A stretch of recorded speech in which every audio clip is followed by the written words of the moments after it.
I mean, how did all those people wind up here, and why were they so popular at the malls? I think that's Why my specifically question. the malls?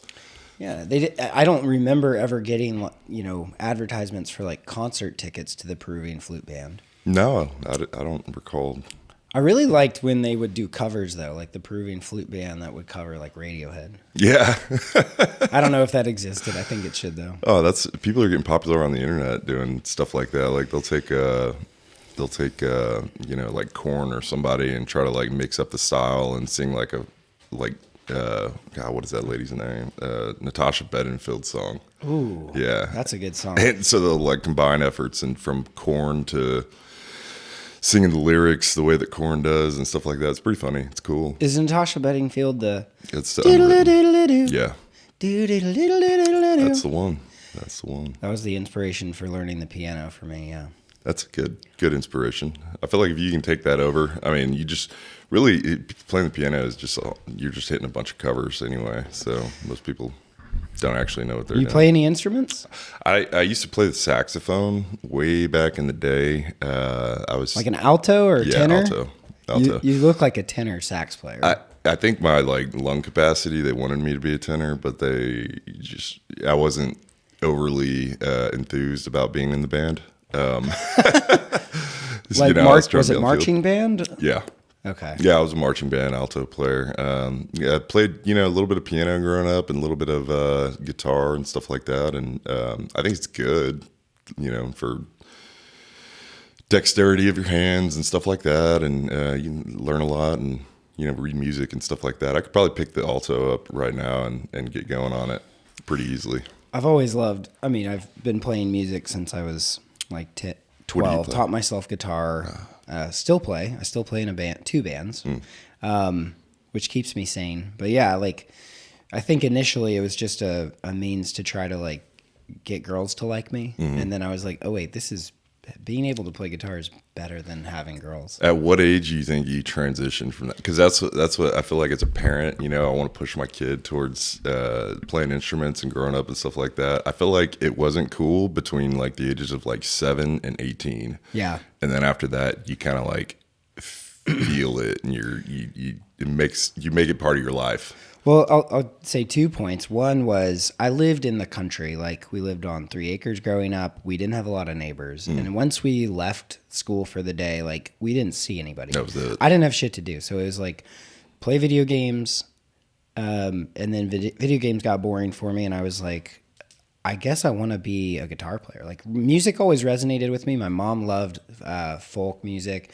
And like growing up, always had music on when we were cleaning the house or whatever. She would play the same 5 albums. It was the Bee Gees, nice, Bob Dylan, great, the track from the movie The Graduate, Ooh.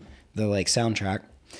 Movies Cat before Stevens. 2000s is not my thing. No. Okay, have you seen The Graduate though? I have not. That's is a it really a good 90s movie? No, it's a 60s movie. It's there you go. Dustin Hoffman's one of his first movies. He looks like a baby in it. It's really good though. It's about a guy who like graduates from school and then listlessly wastes his summer away like trying to figure out what he's gonna do and falls in love with like an old neighbor. Anyway, my mom always played those and my dad always played classic rock and like really they both really inspired some of that. And then when I heard the song Sultans of Swing, Dire Straits. Yeah. My dad loved Dire Straits, and I heard that song, and I was like, "Oh my god! Like guitar by itself can just sing. Like, if you can learn how to play an instrument, and it can be that like complicated and beautiful, and like tell a story.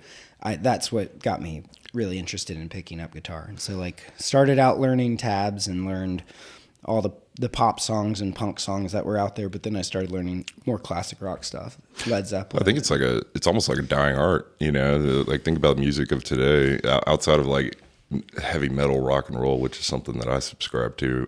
You don't get a lot of like the band presence anymore, or they're kind of back up to a lead singer or something like that, and they're just not. People aren't making music the way they used to. I will say there's a resurgence in interest in guitar, but the level of technique that's out there now There's these bands like Polyphia. I love Polyphia. You love Polyphia. Yeah. I love Polyphia. What is that called? Like, it's like slap something. What is that called? Like the way he plays? The way that he plays, yeah. There's a couple different techniques. There's also like Tosin Abasi, who's the Animals as Leaders. Mm-hmm. I think he kind of started that trend of like super technical, just instrumental music. Yeah. But Polyphia made it poppy by adding, trap beats and stuff like that. But I mean, Tim Henson is an amazing guitarist, super technical. There's something about it though that I feel is missing that like classic rock had, where it's like, yes, you are extremely good at guitar, but I feel like he's missing the emotional side of it a lot, where that's Absolutely. Where I'm like, oh yeah, I'll work out to Polyphia, but if I'm like, wanting to feel something, I'm not going to put that on. Like I'll put Animals as Leaders on, but anyway, what I'm getting at is that like everybody wants to be that now when they're playing guitar, and there's so many people online who are way better than me, like, and probably have only been playing a couple of years. Just they dedicate all this time to trying to be that, and I don't think there's anything wrong with it. There's nothing wrong with being like a really technical player, but there is something about music that you don't have to be technical to be able to express yourself and like have that artistic side. Well, I think that's what it ultimately kind of grew out of, was an expression of something.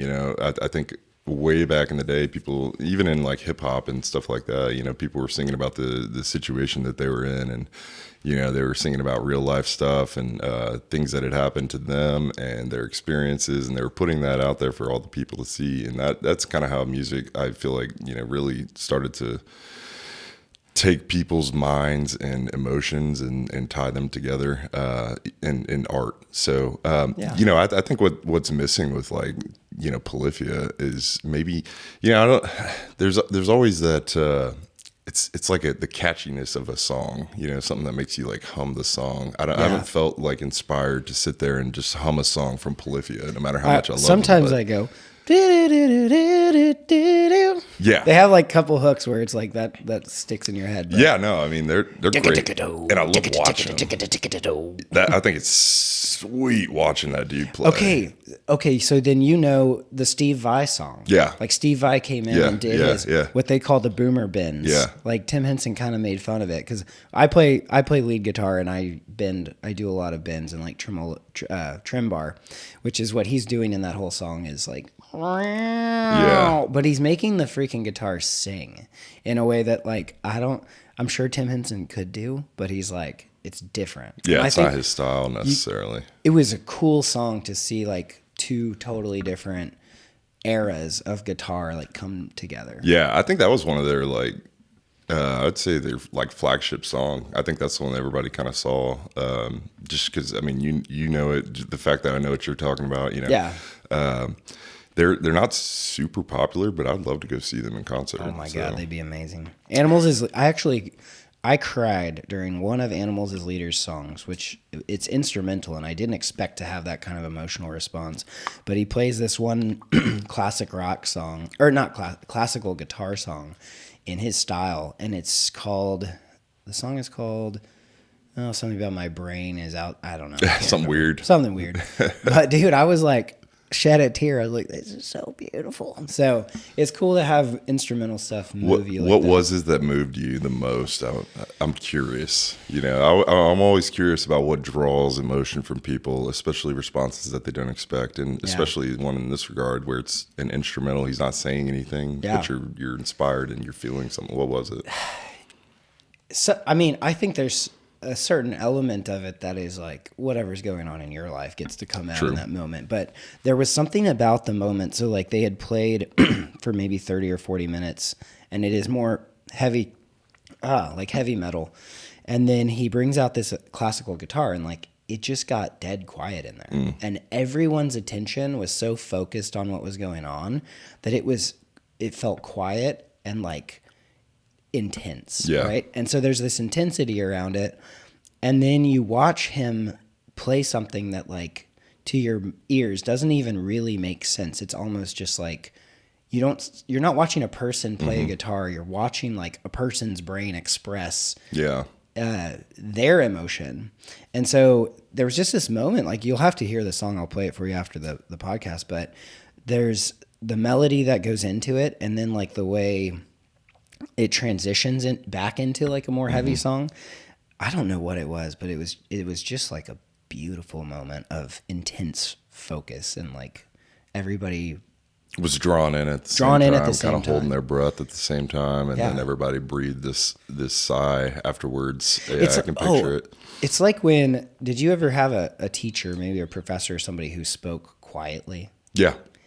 And when that person spoke, everybody like shut the fuck up. We had a teacher who never raised his voice. This was like as loud as he would ever talk. And even if people were being like disruptive, his response was to sit and stare until everybody shut up. Yeah. And so everybody respected it so much more than somebody who like lost their cool. And it was like one of those moments where it was super loud and then just quiet and peace, and like he controlled that space. So, yeah. I don't know. That's what it was. No, I think that's cool. And I think the loudest person in the room generally has the least valuable things to say anyway. So, there's merit to that. Yeah. No, I think you're right. And I think you hit on something earlier about the people trying to like identify the trends and fit into the trends. I mean, the trends aren't trendy because, some guy who figured out how to do this and knew it was going to be a trend. I mean, he was just expressing himself the way that he felt necessary, and people latched onto it. Yeah. So people trying to recreate this stuff, it doesn't, it's not going to work. It's very similar to like athletes who try to, rebuild another athlete's work and ethics and skill set and talent. And then try to go out there and do exactly what that guy does. Well, you got to be an individual at some point, what I mean? I mean, it's the same thing with the trends in music, trends in society. These people all started off individually. They weren't going out to make a trend. So I think you bring up a good point, and this is actually a great time to introduce my guest. Welcome to the Guru and the Good Dude. We already started off on a hot streak, but for those of you who are listening, I've got Cole Wick with me, who is a good friend of mine. We met over cigars and bourbon, just like a lot of my good friends. Great start to relationships. If you can't tell, because if you're just listening, Cole is a 6'6" man, ex-NFL player, and right here from San Antonio, right? Or at least you went to Incarnate Word first. Yeah. Grew up in Hallettsville, Texas. Moved to San Antonio in 2012. Where is Hallettsville? Oh man, it's out in the middle of nowhere. I've never heard of it. It's between San Antonio and Houston, like kind of right off the highway, but super small town. More cows than people. Very rural. I grew up, on 15 acres in the middle of nowhere. I think we started off with that a little bit. Same kind of thing, I didn't really have a lot to do except sports and either video games or get in trouble. Yeah, So. Yeah, man. When I looked up, by the way, Cole has a Wikipedia page, so you're probably my first guest with a Wikipedia page. Can't you just go on there and alter those anyway? Yeah, I've tried to make myself one. No, I'm just kidding. It's kind of like your first Rolex. You're not supposed to buy it for yourself. You can't write your own Wikipedia page. Well, that's unfortunate. I feel like I would want to alter some things on there. I don't know if they have. I've never read it. I don't know. I can tell you. It talks about your football career mostly. But it said you were born in Hallettsville. Yeah. 1993. Yes, sir. And I was like, I don't even know where Hallettsville is. Yeah, like I said, it's in the middle of nowhere. How many people? 2,500. Okay, so I grew up in Comfort. 2,000 people. Yeah, same kind of deal. Same kind of deal. So football is life. Football was life. Yeah, football was very much life. Grew up playing football. Started whenever I was, I want to say like 11 or something like that, around 6th or 7th grade. Makes sense. And it just kind of rose through the ranks. Never really planned on having, or going to the NFL or anything like that. Just kind of wanted to compete. And for me, it was a way to express myself. Yeah. Okay. To tie it all back in. I mean, I was a young, not necessarily troubled youth, but I was young, didn't know where I fit in the world, and was trying to identify, a place for me. And so the athletics and football, basketball, track, golf, swimming, baseball, just about anything I could do was kind of an escape from the situation that I was in, which, it's not not even a bad situation. It was just, I grew up in a small town, no social structure really, and grew up around the same people that I would be seeing for the next 18 years of my life. So. Yeah. So just kind of boring. Yeah, very, very, very slow. And I even say sometimes, like, if you go back to my hometown, it's like going 10 years in the past. Yeah. Just different. I feel like Comfort's kind of starting to catch up where like there's more development. There's a couple things here and there, but it's still very much the same as it was, when I graduated 18 years ago or however long it's been. And so I can relate to that feeling of like not really having the things that you really want to do be accessible, and then just kind of falling into what everybody else is doing. Yeah. And the other thing is, some of it is prohibitive by like cost. Like, I couldn't, anywhere I went, it was a 15-minute drive at least. And, gas prices and stuff like that. I didn't have a job. Sure. Or if I did, I was working during the summer because I was always playing sports and stuff like that. But it was really just a way to kind of, get out of my shell, my situation, and compete. And that, that I think is kind of, again, taking it back to what we started with. I think that's finding that individuality is what was really necessary for me, and figuring out who I was as a person. I will say it's hard to have individuality in a really small town. Absolutely. Because there's not a lot of people who are very, let's say, courageous to be on the outside. Courageous or open-minded. Right. And whatever the case may be, or maybe they don't believe in themselves, Or maybe it's just a situation of status quo, because like, oh, absolutely. When you live in a place like that, people have been doing the same thing for so many generations. Or like, well, my dad and my grandpa and my grandpa's grandpa, like all farmed, or they did something in agriculture. Right. They raised cattle or whatever. Like that was a similar situation. And so it just is this thing of like, that's going to be your legacy. And we came into town. I was in second grade when we moved to Comfort from San Antonio, but Comfort felt like a different world completely. Oh, yeah. A small town feels like a completely different world. Absolutely. And you feel like it gets very narrow where, like you said, oh my God, the people who are in second grade here, their parents went to school together. Yep. Their parents' went to school together. This person's, grandpa was the principal of the school or whatever. Yep. Like it just stays and it's stuck, and it feels like I'm this outsider that's coming in. And I'll tell you, like the first thing that made me feel like I could relate to everybody was that I joined the baseball team, the little league. But when I told these kids that had already been together, probably played a couple seasons together, I was like, "Hey, I'm on your baseball team," and he was like, "No, you're not. My dad's the coach." Blah, blah, blah. And I was like, "Oh my God, I'm never gonna fit in here." So it took a while, but like the way that you do it is through sports. Yeah, and I mean, there's even through sports, like in my hometown, and this is probably the same in Comfort. You get like family names, you know, and you start playing the politics, and I think you get exposed to the politics of the world a little bit as a young person, and that can be demoralizing in a lot of ways, and kind of suck the individuality right out of you. But at some point, you gotta not give a shit. Yeah. At some point, you do. You grow up. Yeah, and I battled that through coming up through school and stuff like that. The last name, we didn't have the prestigious last name that a lot of people in my hometown had, and they kind of all married each other and stuff like that. So the names continued to stick. They just became a little bit different. Same families though. And our elementary school was across the street from the cemetery. Oh. And so when you drive by the cemetery and you see the names of all of your classmates, like your teachers, the and last stuff. names and everything, and you're like, oh my God, all these people's families are buried here, and like some of the headstones are 150 years old, and you're like, you guys founded this place. Like, I'm definitely an outsider. So, yeah. And at that point, it's like, just go, find your place in the world. Well, I guess I bring that up to ask, like, so did your family, had they been there for a long time? We were. Oh man, it's tough to say. My dad's family is actually from Hallettsville. My mom's family moved from I think Bryan to Victoria, Texas, and so they met somehow in there. My grandparents have been there as long as I can remember. Nice. My grandfather died at like 88, I want to say, or something like that. And so he'd lived there his entire life.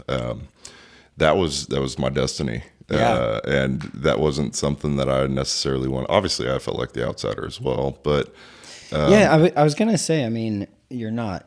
I think you and I relate on that. Like, not small town mentality, not small town kind of like interests. I think the last time we hung out, we talked about video games for like an hour and a half, and you're a big nerd, man. Like, super nerd. That's a funny thing that I think. Because my individuality, everybody thinks, oh, you're this football player, you're jock, you're this, you're that. I'm actually a book nerd, a video game nerd. I'm an introvert. I like to sit in my house. Yeah. I don't like to have to speak up and do things. My physical presence is semi-imposing, so it's I just like to sit back and be more reserved, and that's more or less Yeah. Would you say so? Then football is not a sport for the reserved. No, it's not, unfortunately. So I was going to ask you, were you big in middle school?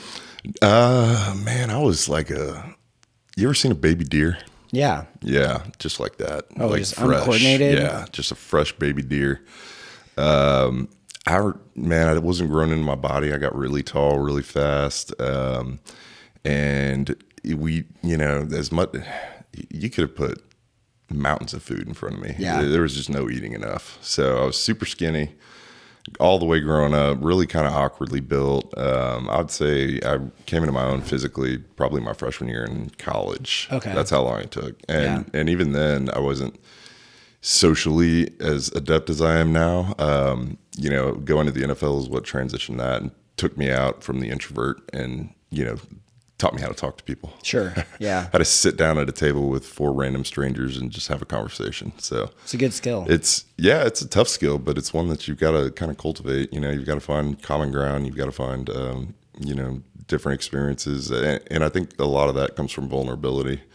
You can really connect with somebody a lot better if you're sharing an experience that they kind of understand, and then they get the feeling like, oh, like this guy, he kind of gets it. He's been in my shoes at some point or another, and that there's a lot to conversation. I think one of the most important things I learned, because obviously I'm in real estate, you're in insurance now, right? Yep. Okay, sure. And a big part of what we do is networking, but I was so big on it early on because when I started in the business, I didn't have money to invest in marketing. I didn't have money to like grow the business. And the only way to do it is organically. And one of the most important things I learned early on about networking was like, everybody's thinking the same thing. They're all just thinking about, how do I look? Like, they're worried about how they're coming off to other people. And so the easiest way to get over it, I realized, was just by asking questions, right? Yeah. And because then people love to talk about themselves, makes them feel engaged, makes them feel like they're heard. And it was kind of just a hack. Or I'd be like, oh, I don't know what to do. I'm in this room full of 50 people I don't know. What am I going to do? And I'm in my early 20s trying to navigate this new environment. It's like, I'm just going to ask this person, hey, what do you do? How'd you get into that? How's that going for you? What are some challenges you have there? Yeah. How'd you get there? How'd you get there? Yeah. That's my favorite question. If I meet somebody who's very successful, is like, man, what's the secret? Yeah. How'd you do it? Yeah, and they'll tell you there's no secret to any of it. It's just hard work, perseverance, and not being afraid to go and ask those questions. That's the hardest part of this. That was the hardest part of coming out of being an introvert and trying to fit into a world where networking and business development are so important. That first conversation, that's the hardest part. And then from there, it's transitioning that conversation from a friendly relationship to business. Yeah. And there's an art form in that. I got a question for you. Do you feel like your history of being a football player hurts or helps your business? Oh, man. I think it gives, it could be a hit for some people and it could be an absolute miss for others. I try not to lead with it. Yeah. Just because of that.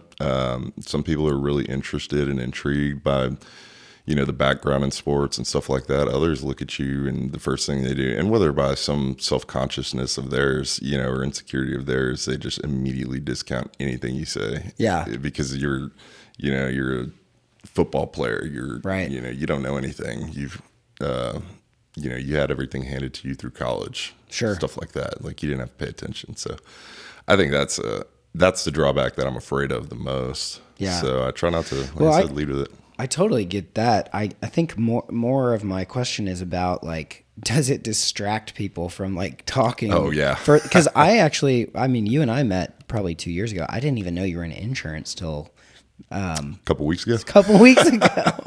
I think I did, but like we had never talked about it. Yeah. I'm personally very interested in professional athletes in general because and I've had like a UFC fighter on the podcast before, and because of how much dedication it takes to that thing.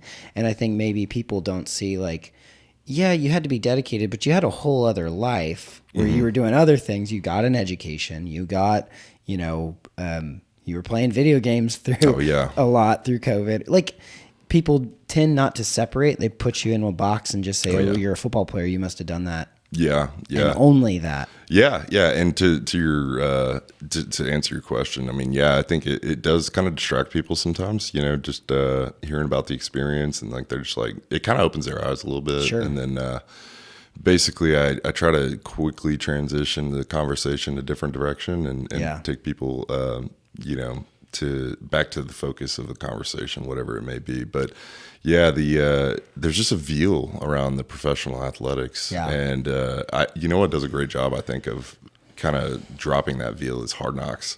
Yeah. I would never have wanted to appear on that show. Oh, wow. Oh my God. I'm so glad I never had to. But like, imagine your worst day at work. You're about to get fired and it's aired on national television for everybody to see. Have you watched Ballers? I've seen a couple episodes. Yeah. I kind of started watching it recently, like watch an episode here and there. And, I didn't want to bring it up, but like The Rock's character, he's transitioning out of the NFL and he starts a business. He does wealth management. Mm-hmm. And it did feel like he wound up being able to leverage that to his advantage by focusing on ex-athletes and using that story to like help those people specifically. But I think in the beginning it was really hard. It was like, oh, well, you were an NFL player. What are you doing? Like, why are you working? Yeah. And he's like, well, I lost all my money. I did something stupid. And I'm not saying that's the case with you. Like, you have to do something. You're only 31 years old. I'm 31. I've got the rest of my life in front of me. And they, the NFL, like there's this stigma, I think, that like the minute you walk in there, you're a millionaire. Yeah. And that's just not true. I mean, I hate to break it to you guys, but taxes exist, fees to the association exist. I came home with no more than 50% of my earnings at the end of the day, basically. And so, getting people to understand that I have to come into the world and make a name for myself outside of the traditional athlete role. It's like a revitalization of the individuality. Now I've got to find what, and I talk about this with people all the time, what my why is in the insurance space. Because insurance is gray and boring. Nobody wants to do that. Yeah, it can be. Yeah, and it absolutely is. And I call it what it is. I think it's great. It's a fun art. It's completely different. It's boring until you need it. It's boring. Yeah, it's and then it's very, very interesting. Because you're like, wait, I've never read this policy. Yeah, I've never read the contract that I put my name on. Yeah. And that's the case with a lot of people. They think it is. They think that insurance is there to just cover any and everything that, it's just like an umbrella that just takes all of your losses or whatever. But that's not the case. If that was the case, then everybody in the world would be screwed because everybody would be claiming insurance and no insurance would exist, or it would be so expensive that it would be prohibitive. Well, that has become the case in real estate in Florida and California. Yeah. Even in Texas, with the hail damage. One of my clients texted me a couple weeks ago. He works for an RV sales spot in Kerrville, and they got hit with insurance or hail.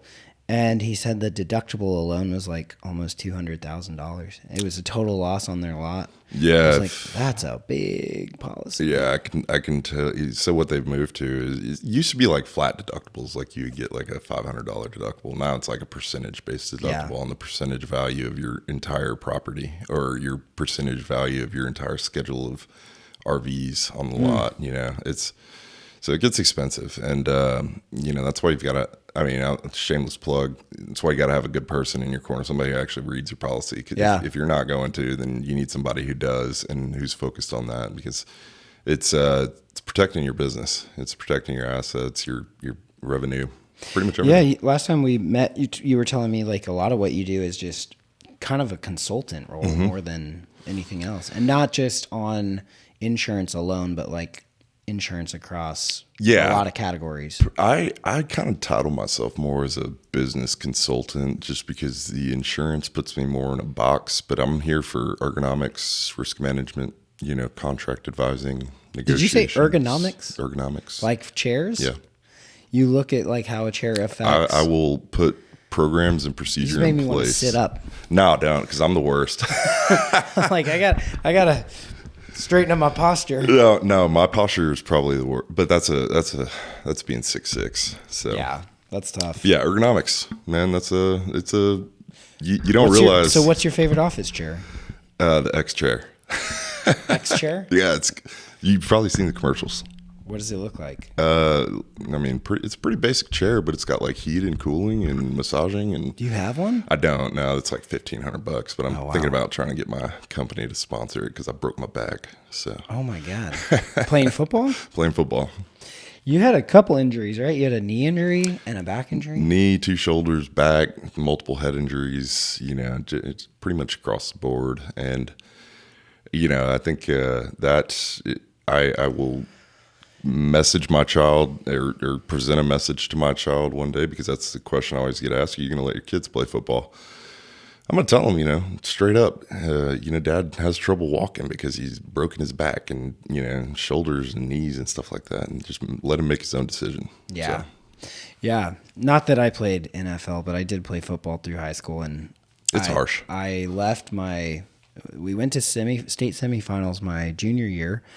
And we were losing bad, man. We were way down, and probably had like 10 minutes left, and went on a kickoff and just got blindsided for no reason. I'm just like trotting down the field. I was like, well, this game's over. And some asshole hits me from under the chin with his helmet, and I don't remember about like 4 hours. And I went back. We were out, and so getting ready for the next season, I just went to the coach. I was like, my brain is worth more than this game, man. Like, I don't think I want to compromise my mind. Yeah, I was like, I was a top 10 student. Like I was pretty smart, but I was like, I'm definitely not going to be a professional athlete. Yeah, it's a tough thing to balance, man. When you are a professional athlete, that's your livelihood. Mm-hmm, yeah, and in off months and stuff like that, I mean, you basically you know, you get your 4 months off or whatever, you know, in the off season, but for maybe a month of that, you're actually enjoying your life, and then the rest of it is like 8-hour days still, you know, working out and eating, right? Yeah, eating. So it's not a big party like Ballers? No, not a big party. No. Okay, so you played at 49ers, the Raiders? Nope, Detroit. Oh, Detroit. Yep. You got an offer from the Raiders, but you went to Detroit and New Orleans. Mm-hmm. Which one was the biggest party? Which one was the most fun, I guess? Oh man. I wasn't a big partier, so there was that. I guess I figured that, but like, which team was the most fun to be around? It was, you know, there was a unique kind of history whenever I was coming in. So I came in to Detroit. That was my first team, and guys like Matt Stafford, Haloti Ngata, Brandon Pettigrew, you know, Calvin Johnson had just left. All these big name guys. There's a lot of people in the locker room and stuff like that, and you just kind of walk in and feel like you're you know, subject or not, maybe not good enough, or, you know what I mean? Like that imposter syndrome kind of sets in, and then you start realizing that, hey, you know, I'm here to do this and I can do this. But in Detroit, we had an older team. In San Francisco, we had a very young team. So two completely different experiences, both of them very valuable for me. I would say Detroit was a little more fun just because we had well, no, I'm not. I can't even say that. I'm gonna say San Francisco because we were all young and trying to do the same thing. Kittle's a great guy, and spent a lot of time with him and a guy named Garrett Selleck, and just the camaraderie. You know, we were, like I said, all kind of in the same boat, doing the same thing. Whereas Stafford's like 15 years older than me. I would imagine San Francisco's a better town to be an athlete in too, just because the weather is so nice. Yeah, it was beautiful out there. Yeah, that's you practice outdoors. Yeah, all year round. Yeah, and it's just constantly like feels like you're inside your house. It's a beautiful place. I love it. It's gorgeous. It actually is pretty cold at night. I did a motorcycle ride through there on my 30th and started in San Francisco, went up to Crescent City, the one at the very top and back. Mm-hmm. And Northern California is like maybe the most beautiful place in America. It's completely different than Southern California. Yeah. Like totally different culture, different style of living. It's a little more rural up there. Yeah. And so like I appreciated the San Francisco culture. Detroit was I was a little more ingrained and had a thumb on the pulse of the city a little bit more. I was like, I'd spend time with,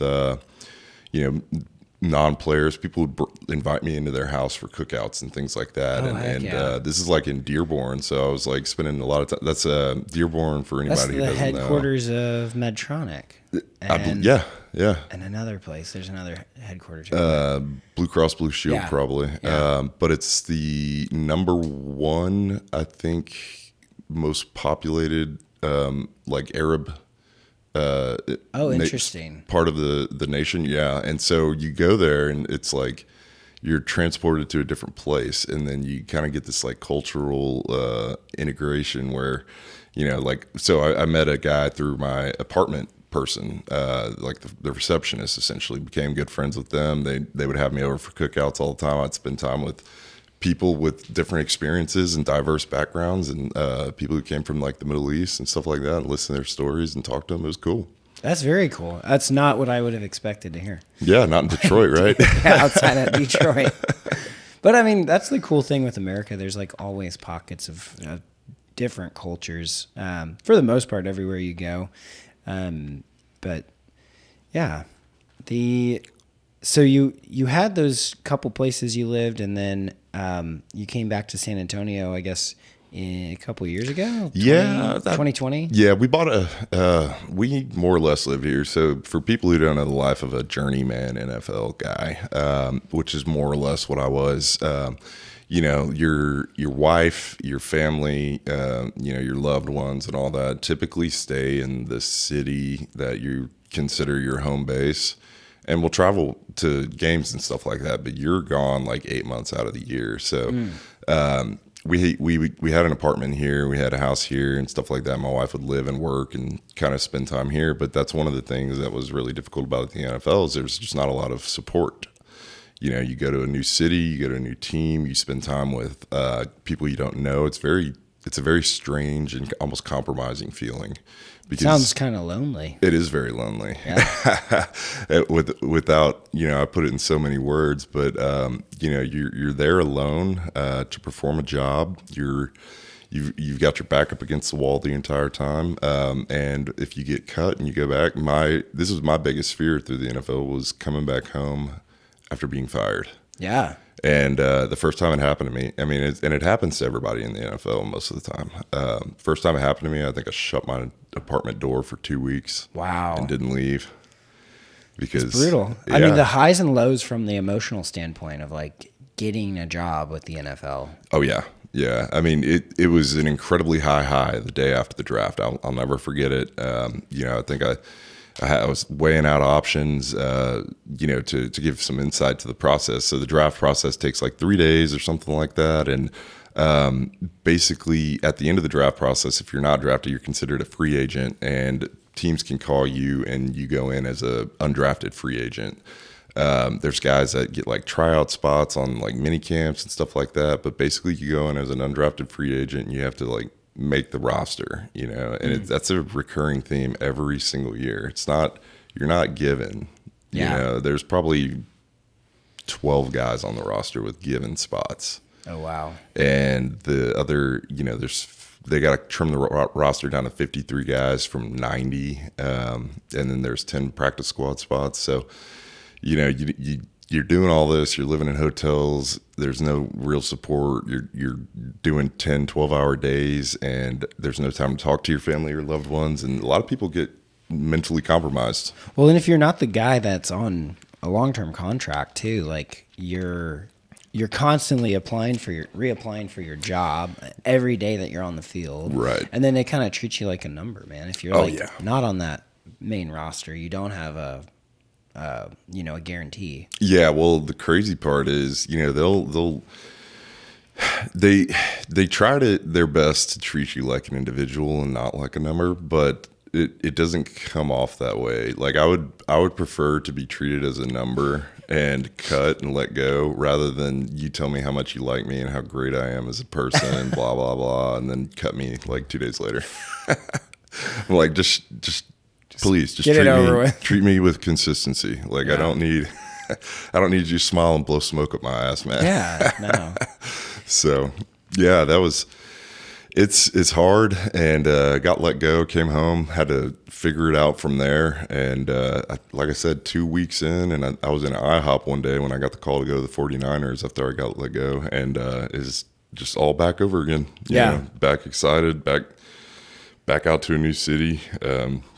You know, new team, new faces, new people, new experiences. Like you said, I mean, some people, there's only so much of that you can really take before you're just like, fuck this. I don't want to be in the NFL. That's ultimately where I got. Yeah. I mean, I imagine it's the reality. It's just during COVID, they were doing some crazy stuff. They were imposing bubbles. You know, like you had to stay in your hotel, you had to go get tested, you couldn't leave the facility, you had to go back home, you had to cordon yourself off, you couldn't do this. Does that not feel like decades ago now? Yeah, like, it does. It really I can't does. even believe that was our lives. Not that I lived that life, but like 2 years ago, 3 years ago. Yeah. Like not that long ago. But it doesn't feel like it existed. I know. It's a mind fuck. Yeah. And everything is still kind of calming down at like the economy, and everything is still being affected by that. I get PTSD every time I see somebody with a mask on. Yeah. No, we're fine. I you know, the allergies are bad in Texas. Yeah. I go around coughing sometimes, and I feel like I get stares, like I'm demonized, and I'm like, I'm just trying to breathe. I'm just trying to breathe, bro. Yeah, no, So that was a strange flashbacks. time. It was very weird. Yeah. So you had to stay in a bubble, so it's even more isolating, more lonely. Yeah, and I was like, you know, my wife was pregnant at the time. She would have been having to travel to and from New Orleans. I wouldn't have been able to see her. So that was the point where I was like, I've had enough. Yeah. So then how'd you pick insurance? Man, I don't think I picked it. I don't think anybody really picks it, if I'm being honest. Didn't know what I wanted to do. Plans all along, you know, prior to going into the NFL and, you know, going into college and stuff, I wanted to go into law. Mm-hmm. Wanted to be an attorney, or I wanted to go in the military and try to become like a general or something, you know, just something Become cool. a general. I just thought it would be cool, you know, to lead something like that. I mean, I can see that. You're a Patton, dude. I appreciate the structure that the military provides, especially as it relates to like the NFL. You know, I'm used to being told what to do, when to do, how to do. You know, right. If you don't wipe your ass without telling them. So yeah. Well, I was definitely the opposite. I can't do with that kind of structure. So, so you came back and you've been doing insurance now for like 4 years? Yeah, 3. Been doing it for 3 years. Got into it because, I kind of wanted to take a sales route. I didn't really know what direction to go. People were pushing me towards sales because of my background. I even submitted I had a conversation with a hiring manager one time. I think it was like 3M, and sent her my resume. And I was like, listen, I am looking for a career. I want to be I want to be a business person. I want to be respected as such. And I'm looking for like a white collar career. And she was like, took one look at my resume and was like, why don't you go be a coach? I was like, you didn't listen to anything I just said. That's not what I want. So you'll be a middle school coach? Yeah, I'm like, that'd be just the biggest pay cut I've ever taken in my life. So spent some time trying to figure it out. Was a stay-at-home dad for about a year. And what does your wife do? She's an IT. She's an IT recruiter. So she helps like staff companies with IT individuals to help keep their organization going, I guess. Yeah. Cyber stuff like that. I don't know. Some more HR stuff. Sure. So yeah, she's a little bit more on the HR side, but. I love people trying to explain what their spouses do, right? When they're not in the same business. Yeah. It's like, it's something. Yeah. I would love to hear her explanation of what I do. She'd be like, yeah, it's the same. I mean, he drinks a lot. It's bi-directional. Yeah. So yeah, no, her aunt is actually the one who got me the opportunity. Was more or less family friend, but her aunt, referred me in and they liked my character, I guess. Yeah. Because I had no sales background and no insurance experience or anything like that. Not even a white collar career leading up to that. Yeah. So it was a little strange going in the bureaucracy. Still adjusting to it a little bit. I mean, what's the hardest part that you had to learn getting into a sales role versus what you were doing? The documentation and stuff, like all the, client retention programs and things like that, and like the forecasting and all the like actual business analytics, I think are the most cumbersome for me. I just wasn't accustomed to having to go and invite people in Outlook and, and keep track of my calls and stuff like that. And just, the operational side of it. Yeah, that was the biggest struggle for me, because I came from a world where basically if I operated within the rules and what I did was successful, nobody would say anything. Right. Like it doesn't matter how I get the block done. If we score a touchdown on it, nobody's going to say shit. Right. So, But here it's like, you overstep a rule or a boundary and it's like, all right, why'd you do that? What'd you do that for? Or whether it was successful or not. And people will come to you and try to like coach you, not confrontationally, but like in a way to help you grow. And to me, it's like, I'm used to like getting a talking to from the NFL and then like 2 days later getting cut or something. So there's like anxiety around that, which is funny, but it's like they're, seriously. What about the fact you mentioned you're an introvert and like I will say like sales is geared towards extroverts, but introverts can be very good at it.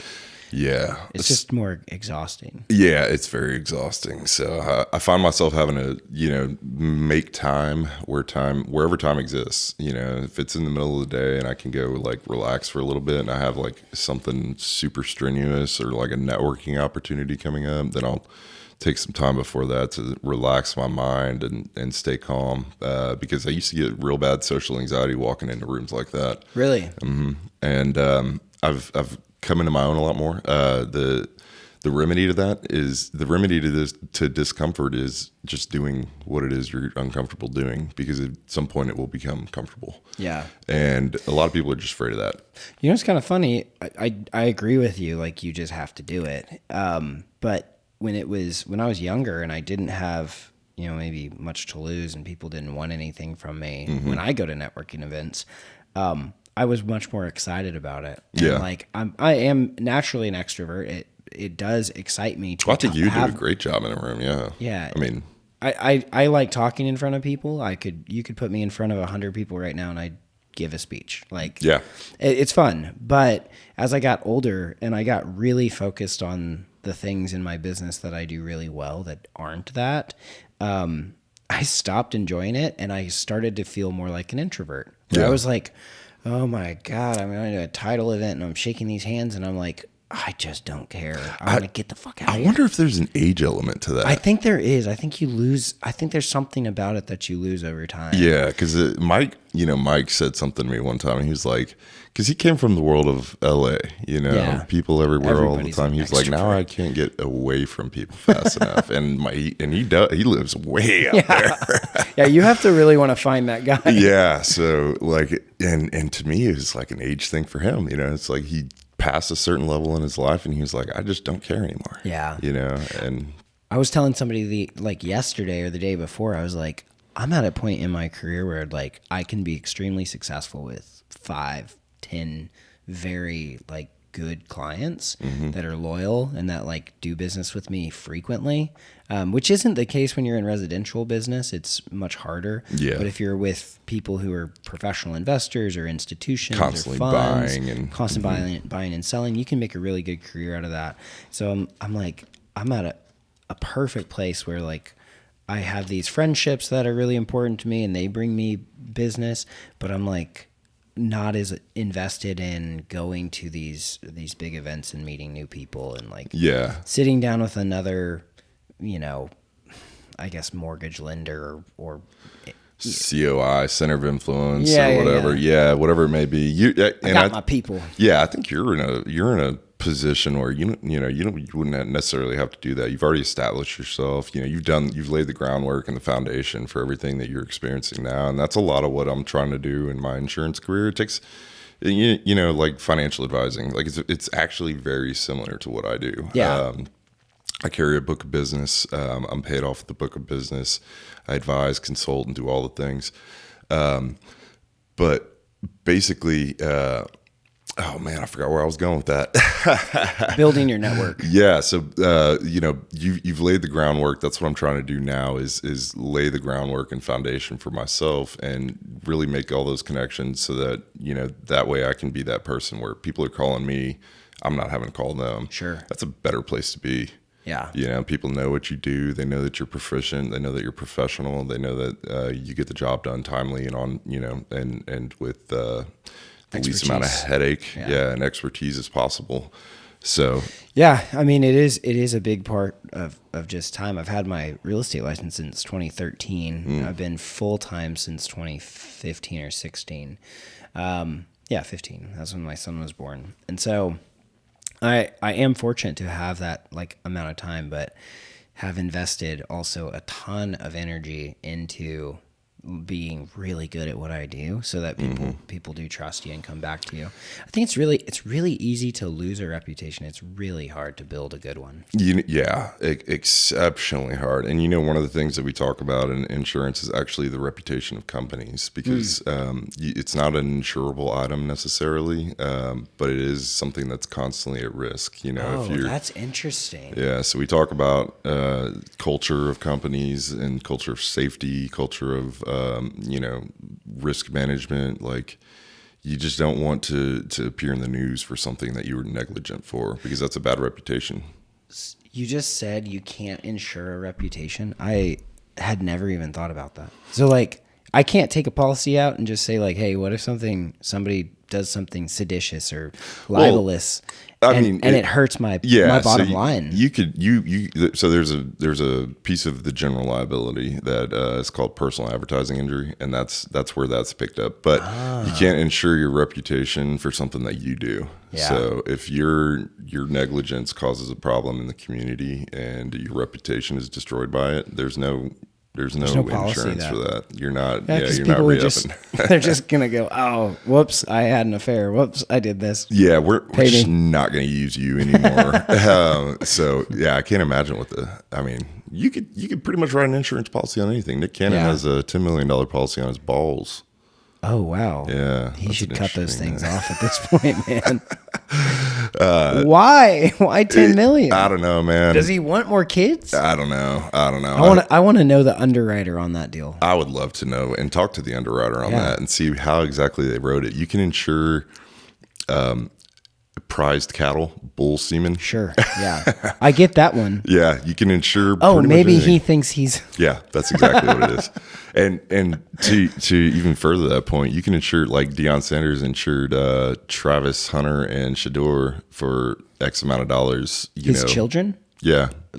But for their success? No, against injury in the bowl game. In a specific game? Yeah. Wow, because they were up to get drafted, or they would be eventually. Yep. Yeah. So if something happened in there, that could have been the difference between millions and nothing. Hundreds of millions. Yeah. So that's how they protected that asset.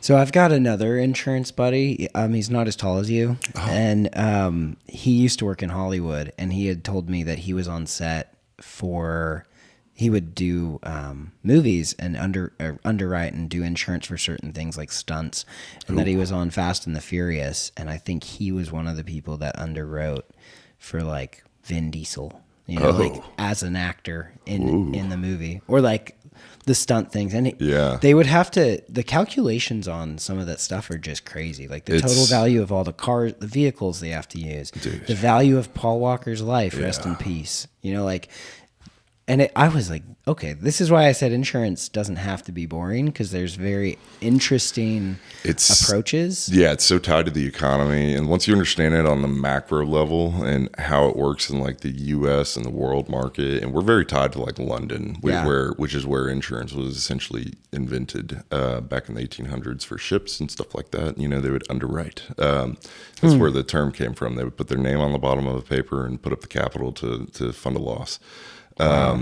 It's a strange product. They didn't put all the actuary. It's basically a bet. Yeah, I mean, it's like all the hedging and stuff that they do. The Big Short. Yeah. I mean, they're taking a gamble, but they're cutting profits off of the investment that the money makes, and stuff like that. And then if you're in a dividend plan like with a mutual company for work comp, you'll get a dividend back on.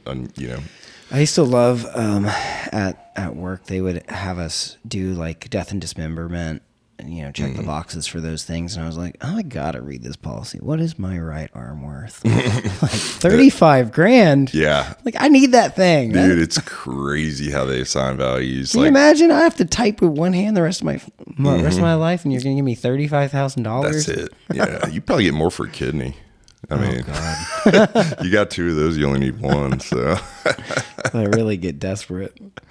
Yeah, but no, it's unique, man. There's a lot of numbers in there that people crunch that are smarter than me, and I don't pretend to know it all. But it's just. So your big thing, like, tell me about your mission the rest of the year.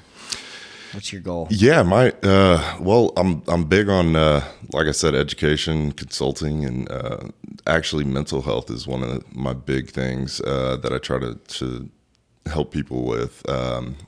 Athletes and stuff like that. A lot of people struggle with things that they don't realize that is not unique to them. We're all interconnected, and don't know if you're spiritual, not in terms of like a deity, but like spiritually connected to the world. Sure. We all have the same sort of sufferings and whatnot, and for some reason people think NFL players are exempt from that. So the message, whenever I'm talking about these things and I'm sharing vulnerabilities of my own, it's almost, like I said, for some reason it's more powerful, because I guess they think people don't go through that. I mean, we're all just people. Yeah. And that was one of the things I realized whenever I got to the NFL too. My wife said to me one day after practice, she was like, everybody's so nice. I can't believe these guys are just normal. Yeah. And she was talking about like Stafford. Right. And Kelly Stafford and like his family and stuff. And she was just like taken aback by how normal everything was. Yeah. Well, I think when you put people, America has a tendency to put people on a pedestal and like deify people, right? Yeah. And so you think, like I just watched a little video yesterday of Justin Bieber staring down a paparazzi as he walked through a parking lot, right? And you're like, Justin Bieber is a freaking human being. He's a talented human being, but he's sick of your shit too, like he just wants to live a life. Oh yeah. And be left alone. And like because we've made these people out to be higher than human and treat them that way. Same thing with NFL players or all athletes. Is like, it's really unfair. And I don't think they do it in a lot of other countries. Yeah. Like they do, of course, Ronaldo and Messi are gods. Soccer, they're gods. But I don't feel like we have the same kind of like Hollywood style. We don't worship celebrities or they don't worship celebrities the way we do. Yeah.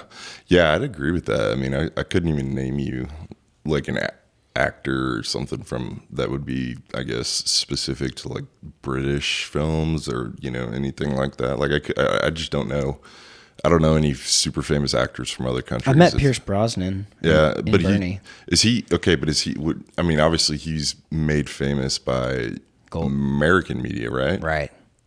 So that's why I'm like, is he really a Brit? Or, well, yeah, I don't really follow It seems like they talk a lot more about like political figures and things like that than they do about celebrities. But They love Parliament. Wait, yeah, royalty. I mean, Meghan Markle blew up the royalty. That was all that people could talk about for the last like 4 years. Yeah, I bet that was frustrating to deal with on their side. I don't know if they knew what they were getting into when they were doing that, but or if it was like a publicity stunt and they were just, or how, if they could see how the shit was about to roll downhill. Yeah. I mean, that was like a disaster. But I almost feel like Americans made that like way more intense than it should have been, you know? Yeah.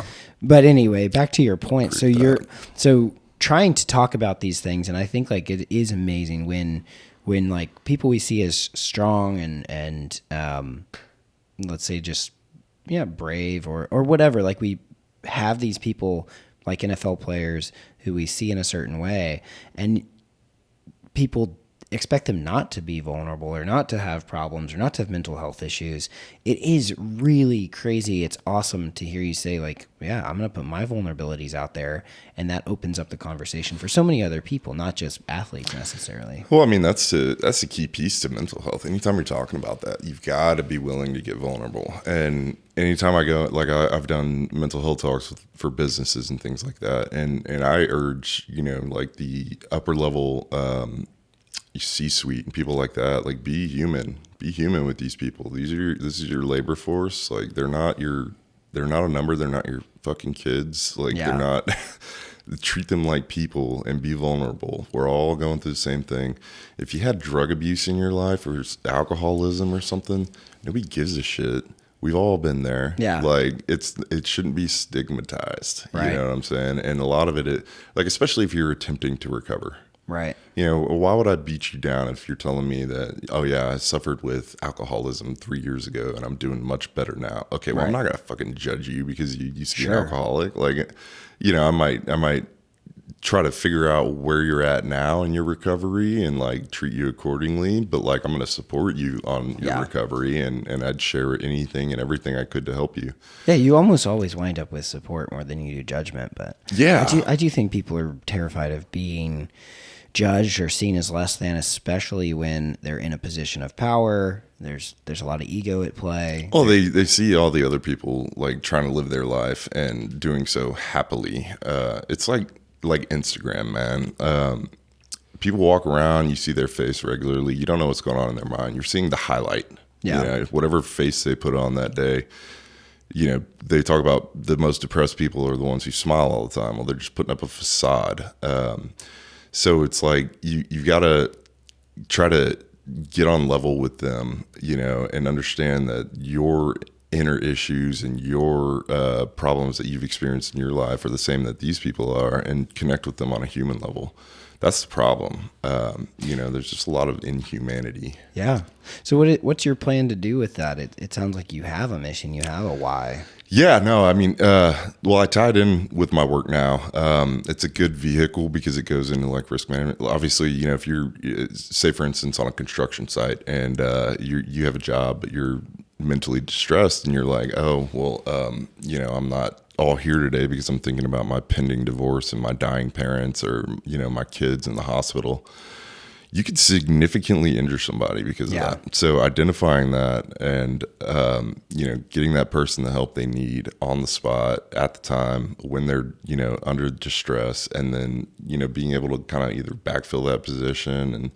And, that's what I do with like risk management and insurance. So I tie all the conversations together. What I do with the mental health conversation, though, is I'm trying to open people's eyes to the conversation, because in the construction industry, which is where I reside mostly, I want to say there's this, I'm going to have to look them up real quick because these statistics are literally staggering. Hold on. Just give me 2 seconds real quick and you can go ahead and run a commercial or something. But yeah, guys, this episode is brought to you by BetterHelp.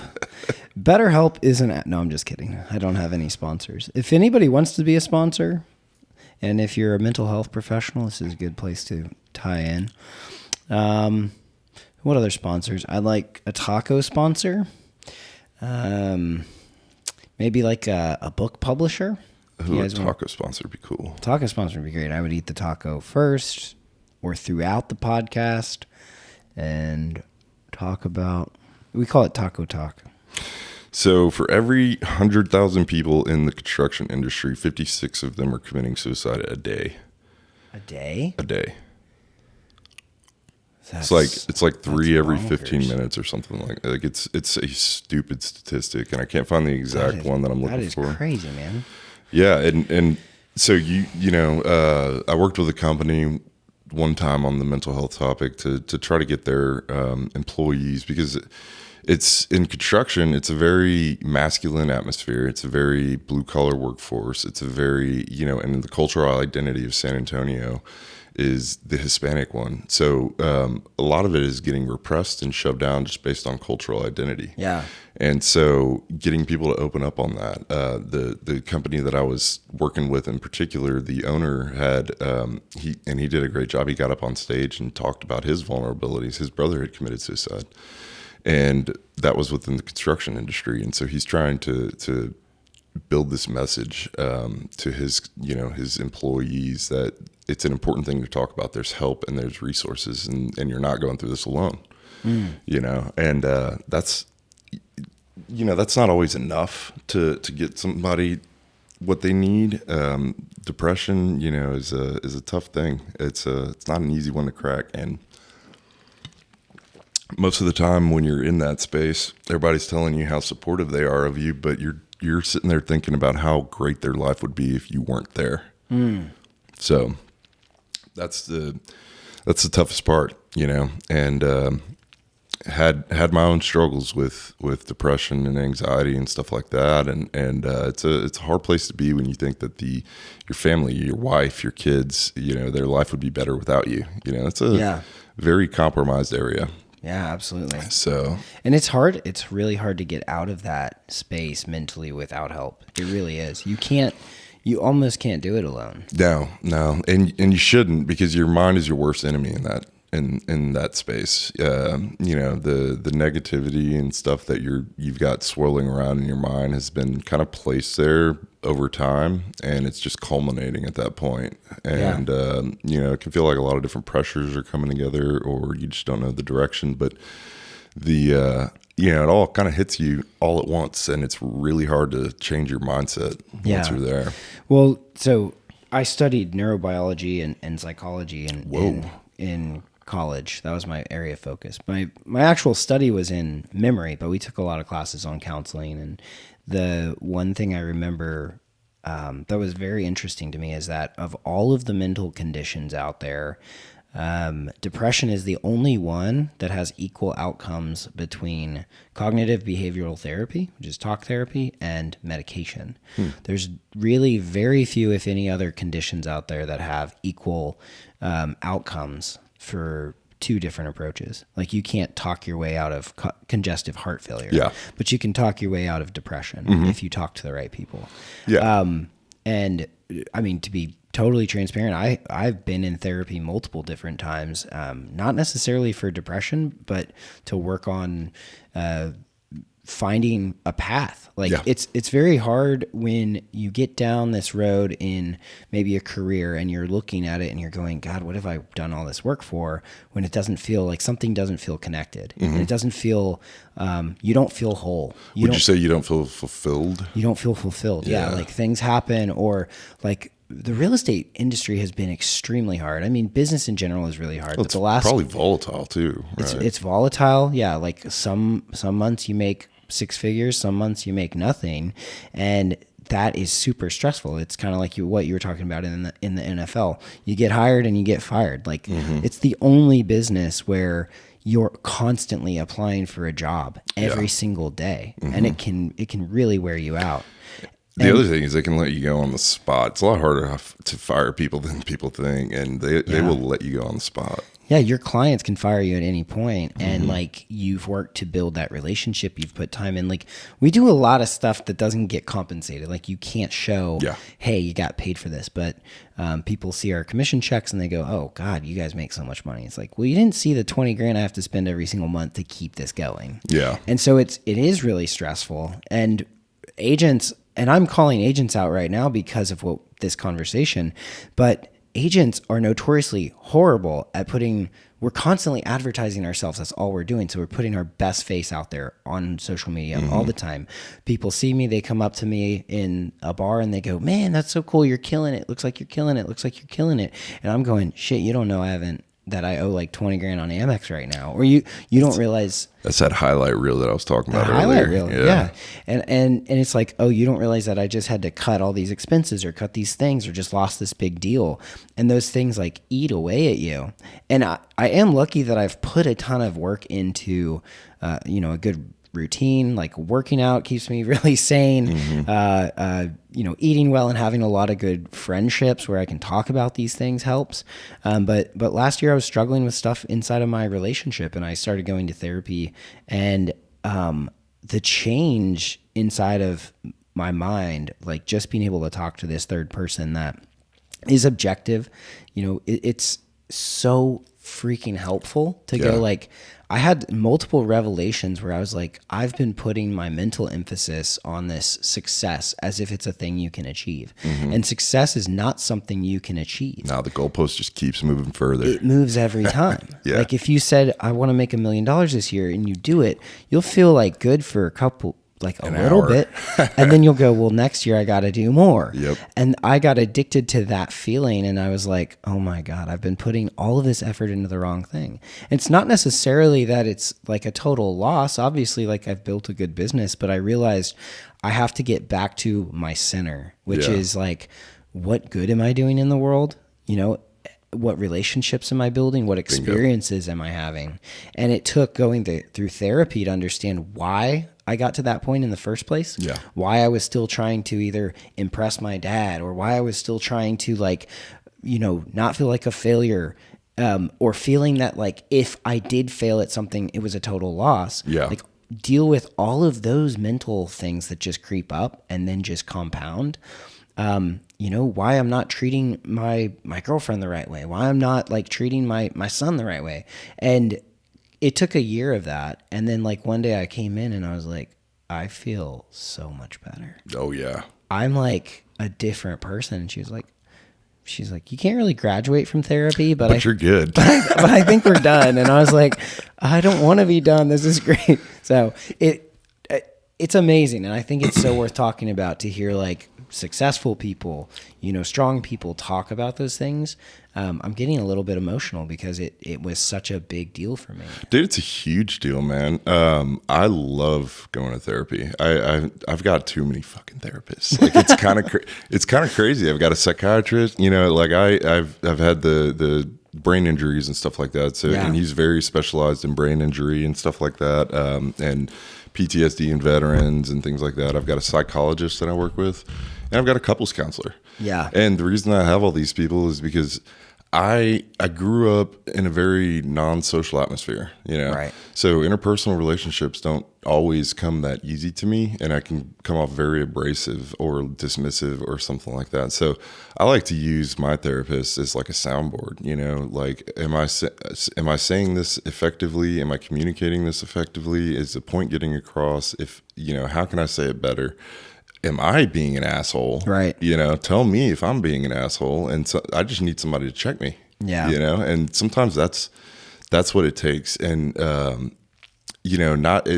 she's there to support me in my low moments, but like sometimes I go in just to try to talk about my relationship with my wife and my kids and the stresses that I have regarding that, and whether I'm being a good father and a good husband and things like that. And it puts my mind at ease, when I come out of those therapy sessions, because I feel so much better. Because who else am I supposed to talk to about this with? You want me to go talk to my wife about how, I feel like I'm mistreating her or some way, or like, you want me to talk to my wife about how I feel like I'm not fathering our kids the way that they should? Well, she's going to support me by saying, you're doing a great job. Right. But you want to dig into it. Yeah. And no, and honestly, to be totally fair, you really shouldn't use your spouse as your therapist. Never. Like, You should absolutely be there for each other and support each other, but like trying to work through your shit is just yours. Yeah. It's not your partner's. No, it comes from it's all the baggage of the years, you know, you the way you were raised. My wife and I were raised in completely different worlds. Yeah. Completely different worlds. So a lot of times, you know, I spend my time trying to figure out or not necessarily figure out, but like try to guess like what the intent is, you know, like, you know, is there something here? Is there, you know, and what is the word I'm looking for? It starts with an A. Is there an accusatory tone here? Is there, you know, is there, am I reading into this because it's, you know, I'm being intuitive, or am I just seeing this and it's just all making sense? Right. Like, it's just a soundboard for me to not, you know, to express all my crazy thoughts and help, you know, kind of rationalize and order them out and file them.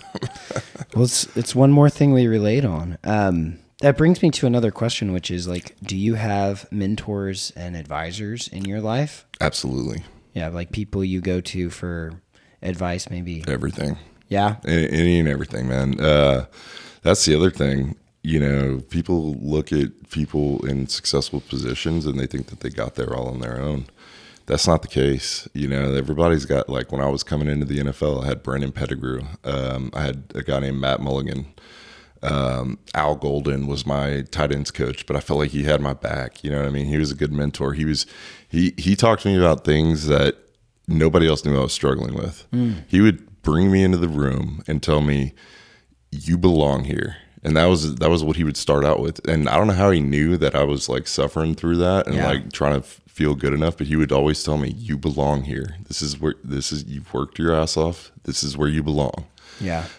Now I have, you know, several mentors in the insurance industry, and, you know, I wouldn't be able to do it without them because dude, try to tell me the 17 exclusions on a fucking general liability policy. Like, you know what I mean? Like, and how everything works and whether something is or isn't covered. You know, it's just helpful to have people guide you, teach you how to talk, teach you how to do the job, you know, outside of the job description.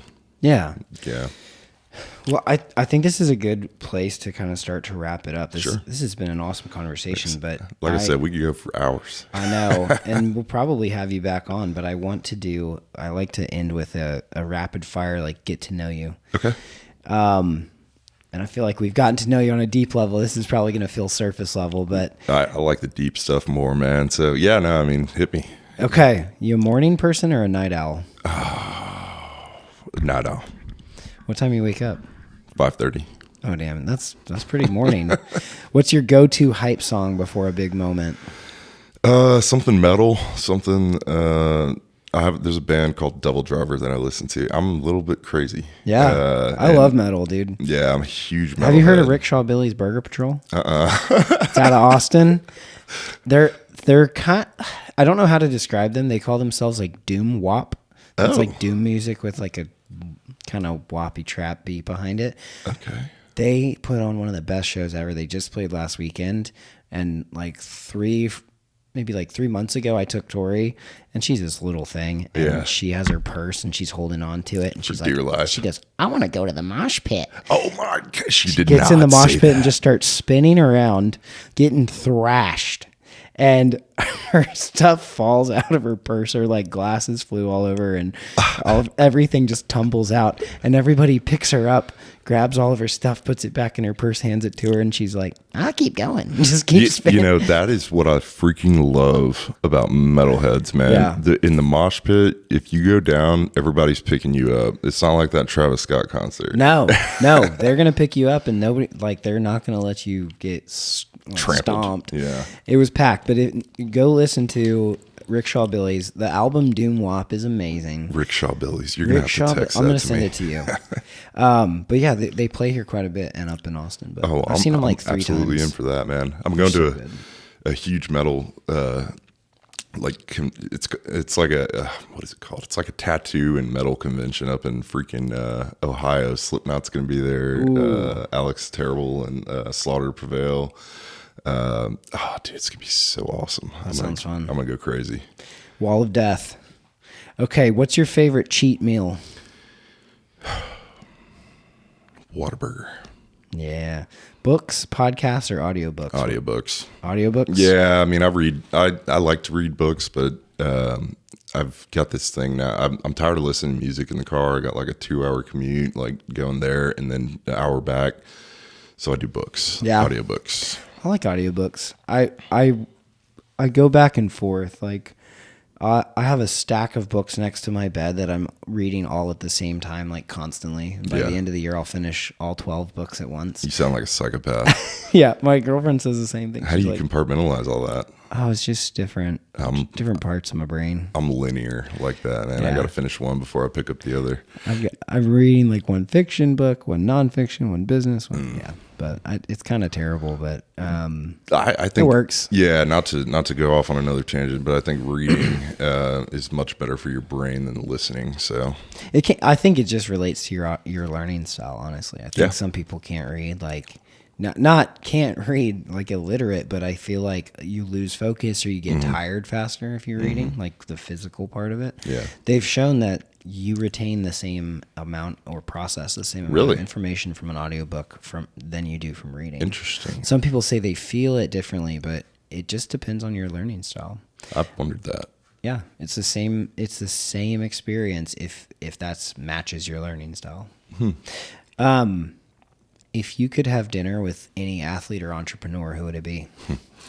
You know what? I had this question come up when I was a rookie, and I think I stand by it. I think I'm gonna go with Elon Musk. Yeah? Yeah. Things have changed since then.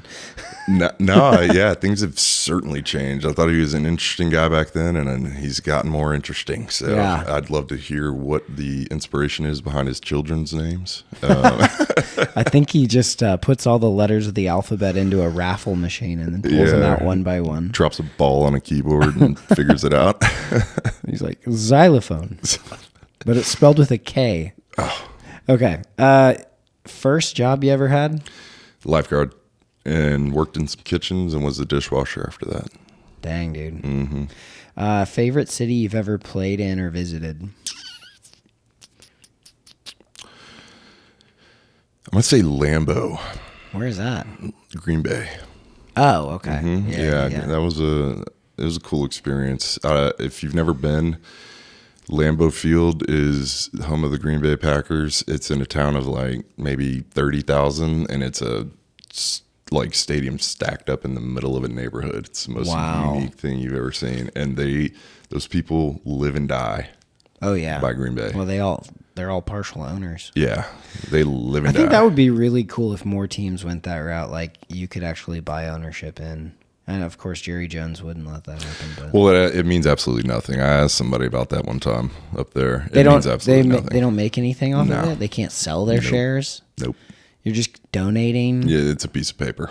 Oh, it's like, you know how you can buy that knighthood in Scotland. Yeah. It's like that. I have it. Yeah. No, I don't. It's like that. Complete meaningless. One thing people would be surprised to learn about you. Well, we went over the fact that I'm an introvert and a nerd, so I'd say that. What's the game that we talked about for so long? War Z or Daisy. Something? Daisy. Yeah. Big Daisy fan. And Rocket League. Yeah. Oh my God. Tons of that. I think there's going to be a settlement for Rocket League addiction. Yeah. Have you lost your job from playing too much Rocket League? Probably. Yeah. Is your relationship suffering because you turn your Xbox on at night instead of hanging out with your wife and family? Yeah, maybe. Oh. Yeah, I had to get away from Rocket League, but I still Fortnite it up. Such a good game, though. What's a quote or mantra you live by? You're going to work hard at one point in your life, no matter what you do.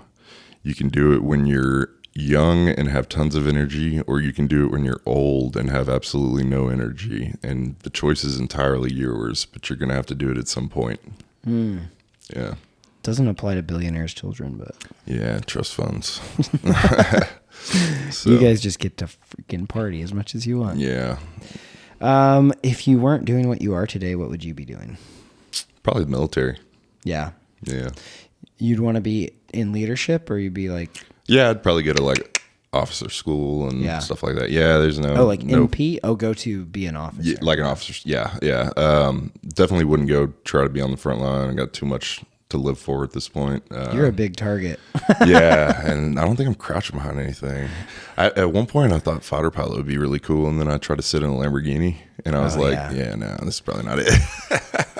Yeah, one of my good friends is a fighter pilot. He's a Top Gun. He's coming up on 20-something years. He's out of like active duty. He's now a reservist, but yeah, that's such a cool career. He flies I think he's flying the F-22, the F-23, the new one. It's a Raptor, isn't it? Freaking crazy new,